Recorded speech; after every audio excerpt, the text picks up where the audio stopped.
Hey, how are you doing? It's Alan here from Look for Warriors, and I want to talk quickly about Earl Nightingale. I was looking at some of Earl Nightingale's stuff, and he says that nothing that is done now, and keep in mind that this was written 40, 50, 60 years ago, and today it is completely relevant. So Earl Nightingale says that nothing that's been done today won't be done tomorrow, which is today, better, cheaper and faster. Nothing won't be done better, cheaper and faster. And we're all worried about this. It's all about bringing new ideas into companies. And we're all worried about this because we think, oh, automation is going to take our jobs. Automation is going to take our jobs. And when you look back, automation has already taken all of our jobs. Because if you look back, all of our jobs were agriculture at one point. It was 90% of people worked in agriculture. And automation and technology has taken all those jobs because we created the combine harvester. And a combine harvester could do the job of 100 people. So that 90% of people who worked in agriculture picking things out of fields are not needed anymore. But do we care? Do we care? Would we prefer that there's 95% employment and we all go back to work in the fields? Is that what we're looking for? Or are we looking to do things better, cheaper and faster? Automate more and more, make things better. The human being who wants to do stuff, who wants stuff in their life, wants to create, will always have a job, will always be creating. They're not going to stop creating because automation is taking jobs. We'll always be in the creation part, the exciting part. But the putting together part will be done in automation in time. So Earl Nightingale says that nothing that is done right now won't be done tomorrow faster and cheaper and better. And that's absolutely true today. It's more true today. In fact, it's moving faster and faster and faster and faster today. So how do we become part of it? How do we start becoming part of this automation? How do we make things better, cheaper and faster? Well, when you read Earl Nightingale, he says that the one way to make yourself unpopular in a company, and I know this is true because I'm one of those people who is constantly wanting to bring forward new ideas. Constantly. It's like it's popping out of me. I have to tell someone. I have it's a fizzy idea generation just popping up out of the top of my head, and I have to tell people about new ideas, new ways of doing things. And Earl Nightingale says the one way to make yourself unpopular in a company is to come up with better ways of doing things and come up with new ideas. And I have to say that's probably a little bit true. People like doing things the way they've always done them. And you go to a company and you say, why do we do it this way? And they say, well, this is the way we've always done it around here. This is the way we've always done it around here.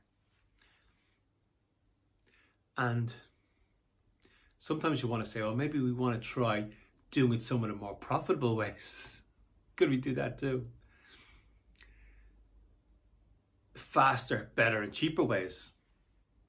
But this is the way we've always done it around here. And when you bring new ideas, when you want to change things, when you want things to work better, it's a great way to make yourself unpopular. But I know that if you're watching this video, I think it's a very, very niche audience of people watching these videos. I know if you're watching this video, you're one of these people like me who wants to do things better, who wants to do it not cheaper, but pull more value out of what you're doing and do it better and do it faster and automate what you can. And what Earl Nightingale said was that Walt Disney used to get a new idea and he'd go and ask 10 people he knew if they thought it was a good idea. And if the full 10 people said no, don't do it, he started working on it straight away. people that want to bring in new, great ideas. So he knew that if 10 people turned that idea down, these specific 10 people, he'd start working on that idea straight away. And if you want to bring new ideas and new innovations and improve your business or make more money out of the same amount of work, imagination is everything. Everything comes from imagination. Inspiration. That moment just after you wake up. You have that second where you remember what was brought to you in your dream and you write it down. Or when you're in the shower, or when you're going for your walk, when you're outside going for your walk and these inspirational ideas come to your head. You cry out to the universe. Tell me how to do this better. And these great ideas come back to you. And imagination is everything. Imagination is your connection to the infinite. That's where all the great ideas come from. And you bring up the great ideas. Steve Jobs went to HP Park and he saw the innovation of the graphical user interface. There's one guy working on it there in HP Park. And my recollection of the story, which could be wrong, was that he offered that. He offered to develop that for HP, and he turned it down. Said it's a waste of time. And now Apple has developed the graphical user interface. Windows copied it too. And both companies that developed and sold the graphical user interface are now two of the biggest companies in the world.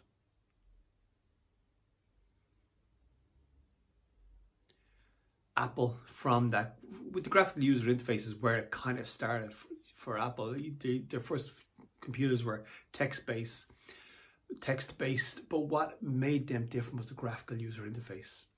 And he offered that to HP, who turned it down. Then he developed it himself. And there's a lot of people who are in jobs, they offer their ideas to the company they're in. They get turned down. And they leave and make millions out of the idea. Make millions out of the idea. So your imagination, go for those walks. Pull those ideas in your imagination. Ask the universe for help. And you'll get those ideas and you'll get direction. And that imagination. The imagination is absolutely everything. Just as Earl Nightingale said, it's where everything begins. And it comes from other people too. Thomas Edison said, I'm a sponge. I'm a sponge. I suck in ideas from everywhere. Then I'll put it around my own cranium and I'll push it back out again. And today is the day of innovation. Today is innovation. We can see what's happening with the internet. We can see how much automation is coming. Yes, your job probably will be automated at some stage. But why can't you bring in those innovations? Why can't you do the automation? It's happening anyway. It's happening anyway. So be like Thomas Edison. Take in those ideas like a sponge and send them back out again. And when you are in your company and you tell them about your ideas, you probably become very unpopular initially. But when you develop them yourself, maybe the weekends or whatever you happen to be doing, and when you put them out there, put that value back into the market, you will be rewarded for that imagination and for that creativity. And today is the day of imagination and creativity. Everything. Over the next 5 years, everything's going to change. Plus, over the next 5 years, we can see it right now. There was riots in Dublin yesterday.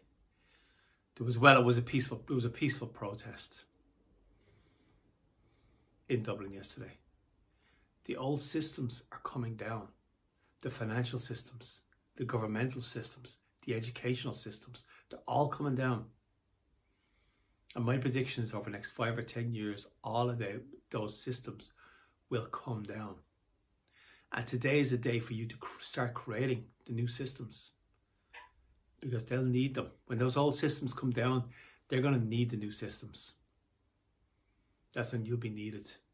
But you need to start working on it now. You need to start working on the next 5 or 10 years. Then you'll be able to plug your system right in when the old one gets pulled down. We already know Bitcoin is being created. for when the financial system falls and collapses, which it will. It's been Alan here, Look for Warriors, talking about Earl Nightingale, talking about creativity from your imagination.